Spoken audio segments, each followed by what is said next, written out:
അതിജീവിതയുടെ വ്യക്തിവിവരങ്ങൾ വെളിപ്പെടുത്തിയെന്ന കേസിൽ സന്ദീപ് വാര്യരുടെ മുൻകൂർ ജാമ്യാപേക്ഷയിൽ നാളെ കോടതി ഉത്തരവിറക്കും.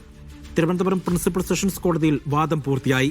മഹിളാ കോൺഗ്രസ് നേതാവ് രഞ്ജിത പുളിക്കലിന്റെ മുൻകൂർ ജാമ്യാപേക്ഷയിലും കോടതി ഉത്തരവ് നാളെ പുറപ്പെടുവിക്കും. സുജോ, ഈ വാർത്തയുടെ വിശദാംശം എന്താണ്?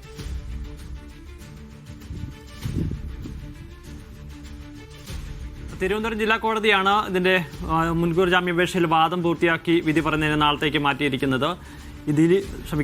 രാഹുൽ മാങ്കൂട്ടത്തിനെതിരെ പരാതി നൽകിയ അതിജീവിതയുടെ വ്യക്തിപരമായ വിവരങ്ങൾ സമൂഹ മാധ്യമങ്ങളിലൂടെ പുറത്തുവിട്ടു എന്നുള്ളതായിരുന്നു സന്ദീപിനെതിരായിട്ടുള്ള പരാതി. പക്ഷേ സന്ദീപ് ഇക്കാര്യം വ്യക്തമാക്കിയിരുന്നത് ഇതിൽ തൻ്റെ ഭാഗത്തുനിന്ന് തെറ്റുണ്ടായിട്ടില്ല.